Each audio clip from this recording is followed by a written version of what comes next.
عید قربان قربانی ہے، عید قربان قربانی ہے، عید قربان آئی ہے۔ بابا جانے ہمارے بکرے میں سے بدبو آتی ہے، کیا ہم اس کو خوشبو والا پاؤڈر لگا سکتے ہیں؟ پاؤڈر لگانے سے تو اس کی بدبو جانے سے رہی۔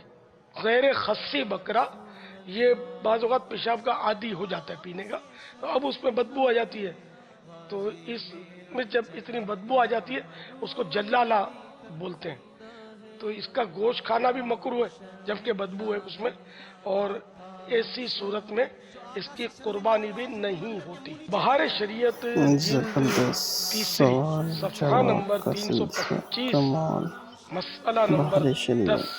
بعض گائیں بکریاں غلیظ کھانے لگتی ہیں، ان کو جلالہ کہتے ہیں، ان کے بدن اور گوشت وغیرہ میں بدبو پیدا ہو جاتی ہے، اس کو کئی دن تک باندھ رکھیں کہ نجاست نہ کھانے پائے، جب بدبو جاتی رہے ذبح کر کے کھائیں۔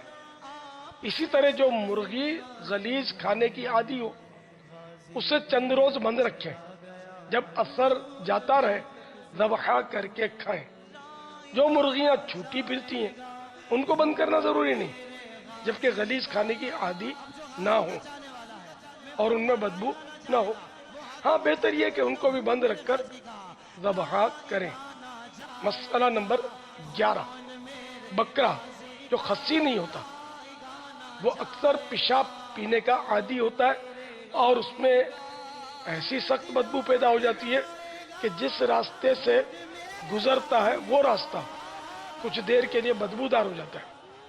اس کا بھی حکم وہی ہے جو جلالہ کا ہے کہ اگر اس کے گوشت سے بدبو دفع یعنی دور ہو گئی تو کھا سکتے ہیں، ورنہ مکروہ ہو، سمجھانے کا ممنوع۔ انداز یہ تو گوشت کھانے کا، قربانی کا بھی یہی ہے کہ ایسا جلالہ جانور جو ہے اس کو بھی لکھا ہے بہار شریعت میں کہ اس کی قربانی نہیں ہوتی۔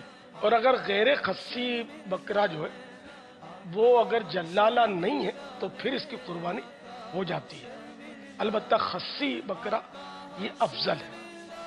یہ مدنی منی جو کہہ رہی تھی بدبو ہوتی ہے، جیسے عام طور پہ جانور میں بدبو ہوتی ہے ہلکی پھلکی، یعنی وہ مہک تو ہوتی نہیں ہے، ظاہر ہے اس کے اندر قریب جائیں گے تو کچھ نہ کچھ تو ایسی چیز ہوگی، تو کیا ہر ایسی بو کی وجہ سے ہم یہ کہہ دیں گے کہ یہ جلالہ ہے اور جلالہ کے حکم میں ہے تو اس کی قربانی نہ کریں؟ جلالہ کی پہچان دی نا کہ پیشاب پینے کا عادی ہو اور ایسی سخت بدبو پیدا ہو جاتی ہے کہ وہ گلی سے گزر جائے تو اس کے جانے کے بعد بھی بدبو کیا باقی بات رہتی ہے۔ ہے بکرے کے لیے بکرے کی۔ جی، اس کے علاوہ کوئی اور جانور ہے؟ جیسے عام طور پہ جانور میں خوشبو تو ہوتی نہیں ہے، مہک اس کی الگ ہوتی ہے، تو ایسی اگر مہک ہے تو اس کو تو جلالہ نہیں کہیں گے؟ نہیں، وہ جلالہ نہیں ہے، ظاہر ہے کہ اپنے طور پہ نہاتا بھی نہیں ہے، تو قدرتی طور پر جانوروں میں بو ہوتی ہے، مرغیوں میں بھی بو ہوتی ہے، مچھلی میں اچھی خاصی بو کیا ہوتی ہے، بات خیر ہے۔ مچھلی کی قربانی ہوتی بھی نہیں ہے۔ صلو علی الحبیب صلی اللہ تعالی علی محمد۔ پوچھو نا ہم سے کیا کیا عطار نے دیا۔